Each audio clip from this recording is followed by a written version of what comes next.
আসসালামু আলাইকুম। অনুসন্ধানী বাংলা টিভির পক্ষ থেকে সবাইকে স্বাগতম। আপনাদের সাথে আছি আমি মসরু।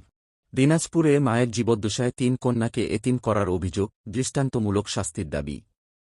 দিনাজপুর জেলার বোচাগঞ্জ উপজেলার বড় সুলতানপুর এলাকার গুচ্ছগ্রাম আবাসনের বাসিন্দা মোছা আশা আক্তার ও তার পরিবারবর্গের বিরুদ্ধে একটি গুরুতর অভিযোগ উঠেছে।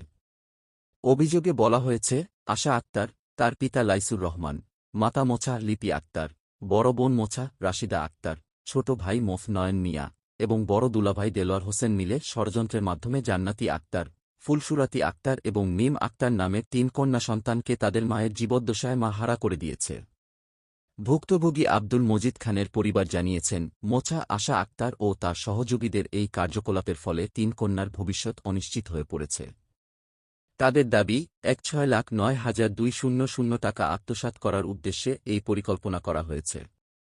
অভিযোগ অনুযায়ী মোছা মীরা কাশ্মীরি, যার স্বামীর নাম মো আলিম, মো দুলাল মিয়া, পিতা মোহাম্মদ হামিদ মিয়া, মোফ আব্দুল মালেক চৌধুরী, পিতা মশিউর রহমান, এই ঘটনার সঙ্গে সরাসরি জড়িত রয়েছে আরও অনেকে। এ ঘটনার পর সেতাবগঞ্জ উপজেলা এবং স্থানীয় সচেতন মহল ঘটনার তীব্র নিন্দা জানিয়েছে। ভুক্তভোগী পরিবার ও এলাকাবাসী সংশ্লিষ্ট দোষীদের দ্রুত আইনের আওতায় এনে দৃষ্টান্তমূলক শাস্তি দেওয়ার দাবি জানিয়েছেন। ভুক্তভোগী আব্দুল মজিদ খান বলেছেন, আমার মেয়েদের ভবিষ্যৎ কেড়ে নেওয়া হয়েছে। যারা এই ঘটনা ঘটিয়েছে তারা কোনো দিন সুখী হতে পারবে না। আল্লাহর আদালতে তাদের বিচার হবেই। আমরা তাদের দৃষ্টান্তমূলক শাস্তি চাই।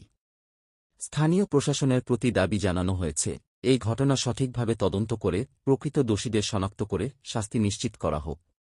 একই সঙ্গে কন্যাদের ভবিষ্যৎ নিরাপদ করতে কার্যকর ব্যবস্থা নেওয়া প্রয়োজন।